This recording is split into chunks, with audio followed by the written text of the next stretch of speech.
Karaniwan, saan ka man magpunta sa mundo, makakakita ka ng kahit anong uri ng halaman, mula sa damo sa gilid ng kalsada hanggang sa punong tumutubo sa gitna ng disyerto. Pero alam mo ba na may mga lugar sa mundo na merong sobrang tinding kondisyon, kaya naman imposible talagang mabuhay ang anumang uri ng halaman?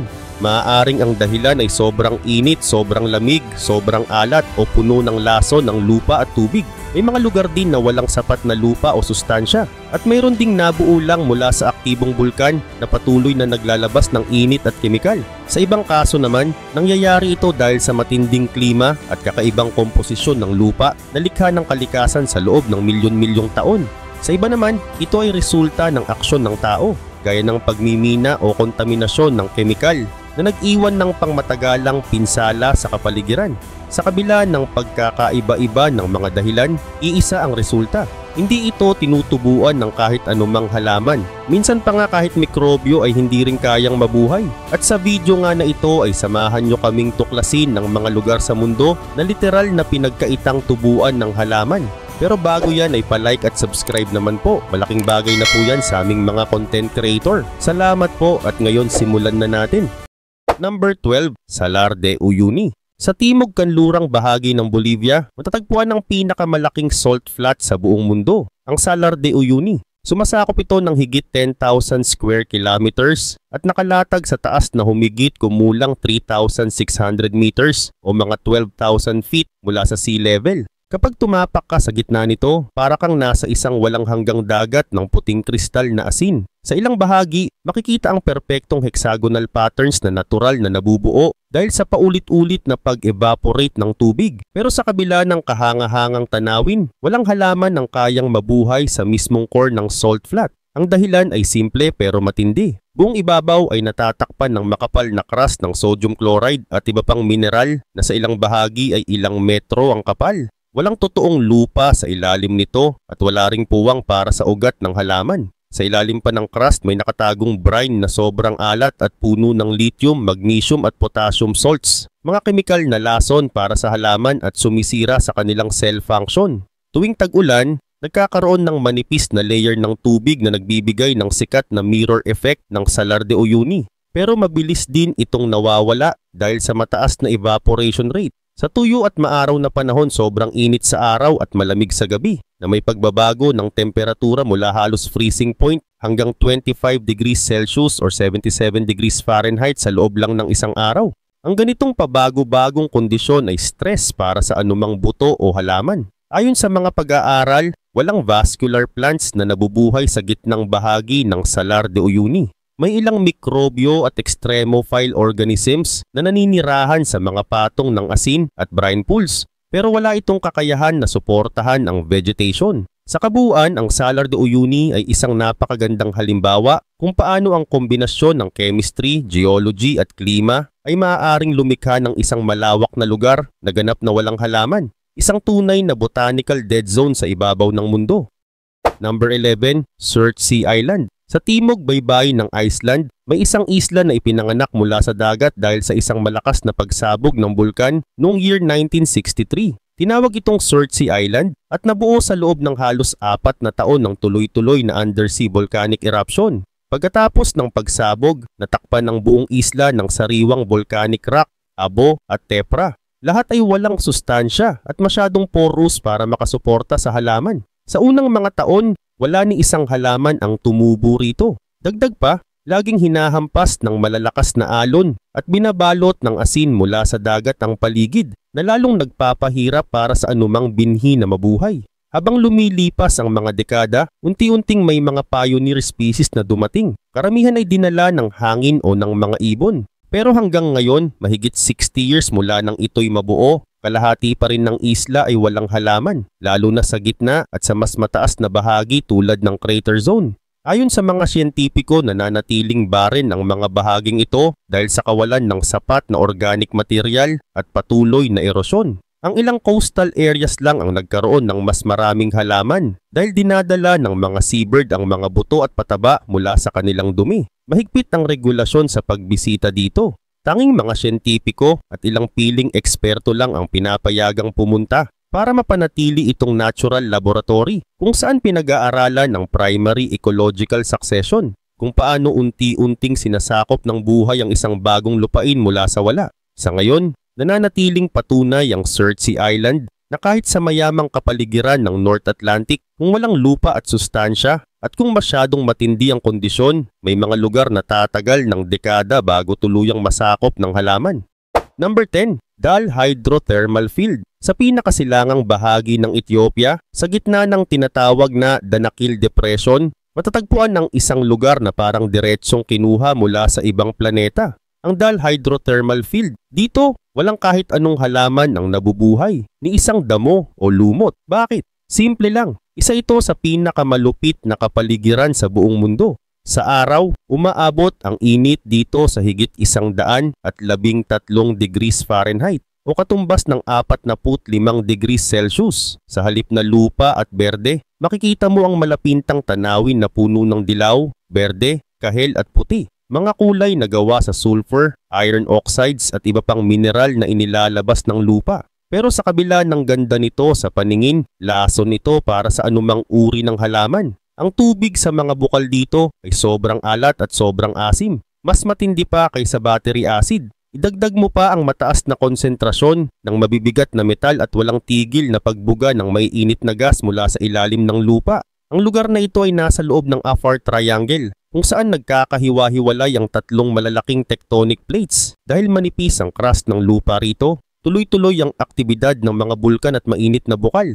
Wala ring lupa na pwedeng pagtamnan, walang sariwang tubig at puro matinding kemikal ang paligid. Noong year 2020, isang pag-aaral na inilathala sa Nature, Ecology and Evolution ang nagpatunay na kahit mikrobyo ay hindi kayang mabuhay dito. Ang mga bakas ng DNA na nakita ay malamang galing lang sa hangin mula sa ibang lugar. Bihirang mapuntahan ang lugar na ito. Bukod sa panganib mula sa init at nakalalasong hangin, may banta rin ng kaguluhan sa rehiyon. Tanging mga bihasang siyentipiko at piling guided expeditions lang ang pinapayagang makalapit. At kahit sila limitado ang oras ng pananatili, maging sa satellite images malinaw ang katotohanan. Makukulay ang paligid pero walang kahit anong bakas ng halaman. Number 9. Mount Erebus Ice Fumaroles. Sa Ross Island sa Antarctica, nakatayo ang isa sa pinakakakaibang bulkan sa mundo. Ang Mount Erebus, ito ang pinaka-southern na aktibong bulkan sa buong planeta at kilala sa hindi nawawalang lava leak sa loob ng summit crater nito. Pero ang talagang kahanga-hanga sa paligid nito ay ang tinatawag na ice fumaroles, matataas na tore ng yelo na nabubuo kapag mainit na singaw mula sa bulkan ay bumubulwak palabas at nagyayelo sa hangin. Sa unang tingin para silang mga tore mula sa isang yelo na kaharian, pero sa likod ng kakaibang ganda, wala kang makikitang kahit isang halaman. Walang lupa rito, puro volcanic rock, abo at yelo na walang sustansya para sa halaman. Wala ring likidong tubig na magagamit ng halaman dahil ang tanging tubig dito ay nasa anyong singaw sa loob ng mga fumarole at mabilis ding nawawala sa sobrang lamig. Sa labas bumabagsak ang temperatura ng lampas negative 40 degrees Celsius. Dagdag pa rito, halos walang sikat ng araw tuwing winter at kahit summer, limitado pa rin ang liwanag dahil sa mataas na lokasyon nito sa planeta. Imposibleng maganap ang photosynthesis, lalo pang humihirap ang kalagayan dahil sa mga nakalalasong gas tulad ng sulfur dioxide at hydrogen sulfide na kahit maliit na dami ay nakamamatay sa karamihan ng halaman at maging sa ibang uri ng buhay. May mga natatagpo ang kakaibang mikrobyo sa ilalim ng bato o sa loob ng mga vent, mga organismong kayang mabuhay sa matinding init o asim. Pero wala ni isang halamang naitalang nabubuhay dito, kahit moss o lichen man lang. Dahil sa matinding kondisyon na ito, ginagamit ng mga siyentipiko ang Mount Erebus bilang modelo para pag-aralan kung paano posibleng mabuhay ang ilang mikrobyo sa ibang planeta gaya ng Mars o Europa, buwan ng Jupiter. Sa madaling salita, isa itong natural na halimbawa kung paano kapag wala ang mga pangunahing sangkap gaya ng lupa, tubig at sapat na sikat ng araw, ay tuluyang nagiging imposible para sa halaman ang mabuhay. Number 8. Cawaijan Crater Rim. Sa silangang bahagi ng Java sa Indonesia, matatagpuan ng Cawaijan, isang aktibong stratovolcano na kilala sa malaturkesa nitong lawa sa loob ng crater. Pero huwag magpaloko sa ganda ng kulay nito. Isa ito sa pinaka-acidic na lawa sa buong mundo, puno ng dissolved metals at sulfuric acid na nakamamatay sa karamihan ng buhay.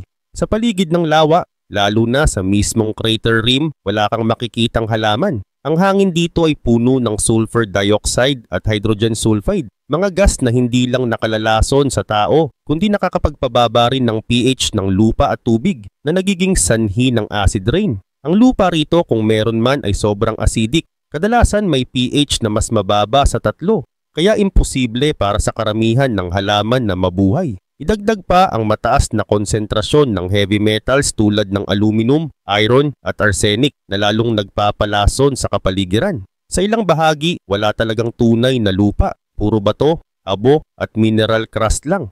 Bukod pa rito, aktibo ang bulkan kaya laging may banta ng biglaang pagsabog, pagtagas ng gas at lindol. Ang ganitong kalagayan ay ginagawang sobrang delikado at hindi matatag ang lupa para sa kahit anong halaman. Kahit ang mga tinatawag na pioneer species tulad ng damo, moss o lichen na kadalasang unang tumutubo sa matinding lugar ay wala rito. Makikita lang ang mga halaman sa mas mababang bahagi ng bundok malayo sa abot ng mga usok at acid rain. Maging ang ulan dito ay kadalasang sobrang acidic na kayang kalawangin ng metal at pumatay ng kahit anong bagong usbong na halaman. Kahit na may mga minero ng sulfur na araw-araw bumababa sa crater para magtrabaho, hindi nila kayang baguhin ang natural na kalagayan ng lugar. Sa huli, nananatiling isang matinding halimbawa ang Cauayan Crater Rim kung paano pinagsasama ng init, kemikal at aktibidad ng bulkan ang puwersa para tuluyang itaboy ang kahit anong uri ng halaman.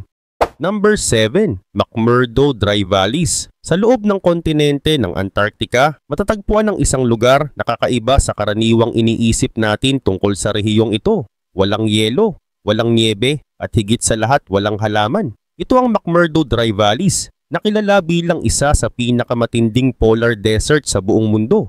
Kahit napapalibutan ng malalaking glacier at nasa isa sa pinakamalalamig na rehiyon sa planeta, halos walang yelo rito dahil sa matitinding hangin na tinatawag na katabatic winds. Ang mga hangin ito ay sobrang lamig at sobrang tuyo, kaya tinatangay at pinapasingaw agad ang anumang niebe bago pa ito makapundar sa lupa.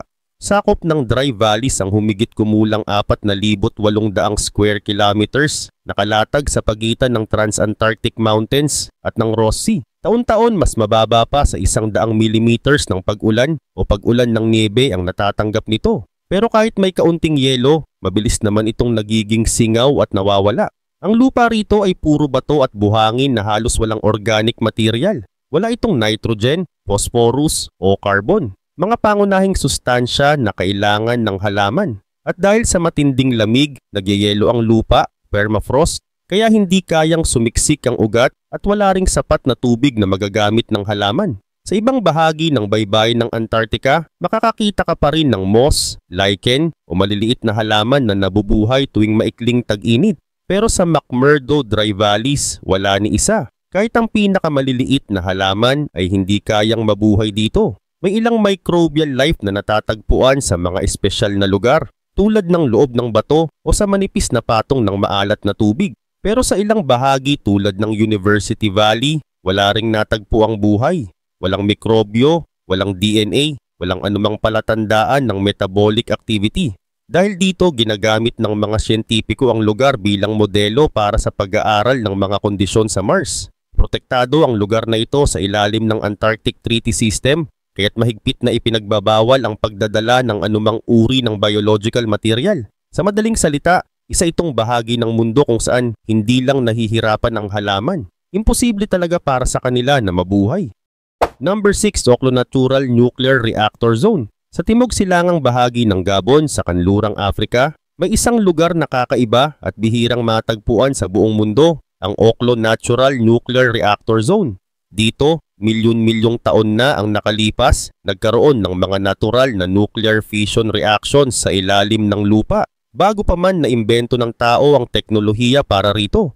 Tinatayang nangyari ito mahigit 2 bilyong taon na ang nakalipas noong panahon na sapat ang konsentrasyon ng uranium-235 sa mga bato, may tubig na nagsilbing moderator at ang rock formations ay nasa tamang kondisyon para magsimula at magpatuloy ang chain reaction. Umabot ng daan-daang libong taon ang operasyon ng mga natural reactor na ito sa 17 magkakaibang zone. Matapos ang mga natural na reaksyong ito, naiwan ang mga radioactive byproducts at permanenteng nabago ang chemical at pisikal na katangian ng lupa.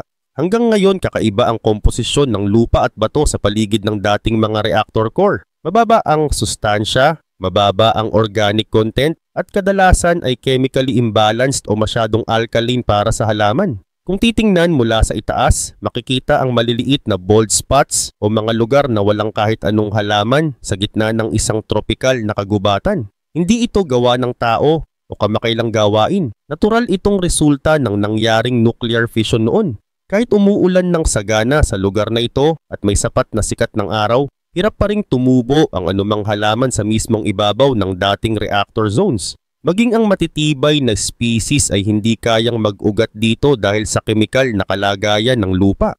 Mahalaga ang pag-aaral sa Oklo dahil nagbibigay ito ng ideya kung paano natural na nakakulong sa lupa ang nuclear waste sa napakahabang panahon.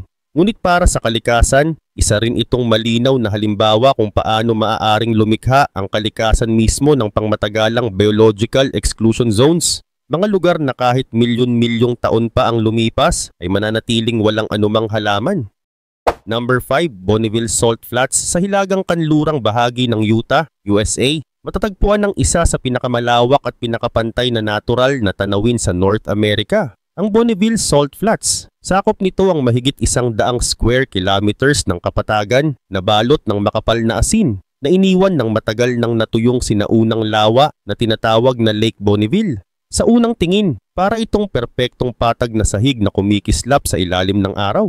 Dito rin ginaganap ang maraming land speed records dahil sa napakakinis at lawak ng lupang walang sagabal. Pero pagdating sa halaman, wala kang makikitang ni isa sa gitnang bahagi ng salt flats. Ang dahilan, ang lupa rito ay hindi talaga lupa. Ito ay solidong crust ng sodium chloride at iba pang mineral na sobrang kapal at siksik na umaabot pa sa 1.5 metro sa ilang lugar. Wala itong kakayahang mag-ipon ng tubig o sustansya para sa halaman. Kahit ang mga halophyte, mga halaman na kayang mabuhay sa maalat na kapaligiran, ay sumusuko sa tindi ng alat dito. Tuwing tagsibol, bahagyang bumabaha ang kapatagan dahil sa ulan at tunaw na yelo, pero mabilis din itong natutuyo.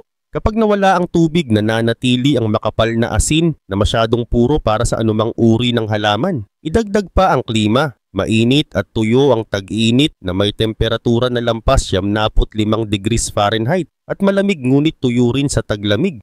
Ayon sa mga pag-aaral, bumababa ng husto ang anumang biological activity habang papalapit ka sa gitna ng salt flats. May makikitang ilang microbial mats at crust sa gilid, pati ilang salt-tolerant na halaman gaya ng pickleweed at saltgrass. Pero lumalago lang ang mga ito kapag humalo ang alat sa tubig mula sa ulan o agos. Sa kabuuan, ang Bonneville Salt Flats ay malinaw na patunay na hindi lang kakulangan ng ulan o matinding init ang dahilan para hindi mabuhay ang halaman. Minsan sapat na ang sobrang alat at kawalan ng lupa para tuluyang itaboy ang kahit anong uri ng vegetation. Number 4. Rangipo Desert. Sa hilagang isla ng New Zealand, may isang disyertong kakaiba. Hindi dahil sa sobrang init o kakulangan ng ulan, kundi dahil sa lupang halos walang sustansya, matinding lamig at malalakas na hangin. Ito ang Rangipo Desert, isang malawak na kapatagang halos walang halaman kahit tumatanggap ito ng higit 1,000 millimeters ng ulan bawat taon. Matagal nang may kagubatan dito, ngunit humigit kumulang 1,800 taon na ang nakalipas. Isang napakalakas na pagsabog ng bulkan ang bumalot sa lugar ng makapal na abo at pumais. Hanggang ngayon nananatiling infertile at highly porous ang lupa. Gawa sa abo at bato na mabilis magpaagos ng tubig at hindi kayang mag-ipon ng moisture para sa mga ugat. Dahil nasa pagitan ng 600 at 1,000 metro ang taas mula sa dagat, madalas bumaba sa sub-zero ang temperatura tuwing taglamig. Karaniwan din ang frost at hindi rin bihira ang snowfall. Dagdag pa rito malalakas ang hangin na tumatama sa rehiyon halos buong taon, tinatangay ang manipis na topsoil at pinapabilis ang pagkatuyo ng lupa. Makakakita ka ng ilang low grasses, moss at lichen, pero walang puno at kakaunti lang ang shrubs. Bahagi rin ng disyerto ang ginagamit bilang military training ground, ngunit hindi iyon ang pangunahing dahilan ng pagiging walang halaman ng lugar. Natural itong resulta ng kombinasyon ng kasaysayang bulkaniko at matinding klima. Sa ekolohiya, tinuturing ang Rangipo Desert bilang halimbawa ng isang cold desert kung saan hindi kakulangan ng ulan ang dahilan ng pagiging disyerto, kundi ang mahinang uri ng lupa, maikling panahon ng pagtubo at malalakas na hangin. Sa madaling salita, kahit may tubig, kung walang sustansya at matatag na lupa, walang halaman na magtatagal.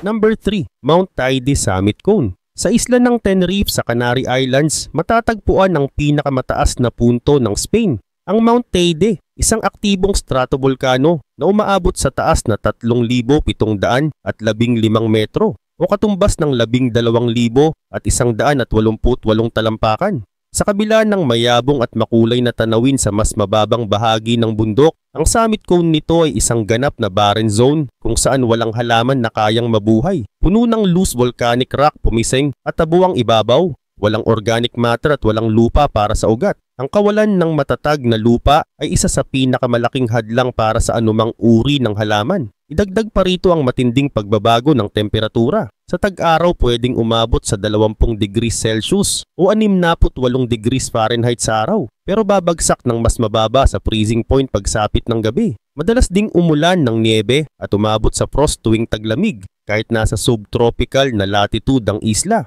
Ang lugar ay aktibo pa rin sa geothermal sense. May mga fumarole na patuloy na naglalabas ng maiinit na gas na nagdudulot ng acidic surface conditions. Lason para sa mga halaman ang mga gas na ito, lalo na kapag tumatama direkta sa lupa. Dagdag pa ang mataas na antas ng ultraviolet radiation sa ganitong altitude. Manipis ang atmosfera at mas kaunting proteksyon laban sa sikat ng araw. Kaya mas mabilis masunog o masira ang anumang halaman na magtatangkang tumubo. Ayon sa mga pag-aaral ng Spanish National Research Council, wala ni isang vascular plant na tumutubo sa mismong summit zone. Maging ang mga matitibay na high-altitude species ng Canary Islands ay makikita lang sa mas mababang elevation at hindi na umaabot sa tuktok. Ang summit cone ng Mount Teide ay malinaw na halimbawa ng tinatawag na altitude-induced plant exclusion. Kahit sa isang rehiyon na kilala sa biodiversity, may hangganan ang kakayahan ng kalikasan na suportahan ang halaman kapag lampas na sa threshold ng survival ang mga kondisyon. Number 2. The Krafla Geothermal Area. Sa hilagang silangang bahagi ng Iceland, sa paanan ng bundok na Namafjall, matatagpuan ng isang tanawin na parabang hango mula sa ibang planeta, ang Krafla Geothermal Area. Dito makikikita mo ang makukulay na lupa na may halong dilaw mula sa sulfur, pula mula sa iron oxide at puti mula sa silika. Pero sa kabila ng makukulay na tanawin, halos wala kang makikitang halaman sa mismong sentro ng lugar. Bakit? Dahil sa kombinasyon ng matinding init, sobrang asim ng lupa at kawalan ng matatag na lupa para pagtamnan. Ang lugar ay nasa loob ng isang aktibong rift zone kung saan unti-unting naghihiwalay ang North American at Eurasian tectonic plates. Sa lupa may mga solfatara at fumarole, mga bitak at vent na naglalabas ng mainit na singaw at gas gaya ng hydrogen sulfide, sulfur dioxide at carbon dioxide. Ang mga gas na ito ay nakakapagpababa ng pH ng lupa sa pagitan ng 2 at 3. Masyadong acidic para sa kahit anong halaman. At kung titingnan mo ang tinatawag na soil dito, hindi ito tunay na lupa, kundi halo ng clay na puno ng sulfur at mga mineral crust na madaling mabasag kapag tinapakan. Sa paligid ng mga aktibong vent, pwedeng umabot sa higit 80 degrees Celsius o 176 na degrees Fahrenheit ang temperatura sa mismong lupa. Sapat para literal na lutuin ang anumang buto o ugat na mapadpad dito. Kahit ang mga matitibay na pioneer species tulad ng moss at lichen ay hindi kayang mabuhay sa pinakaaktibong bahagi ng geothermal field.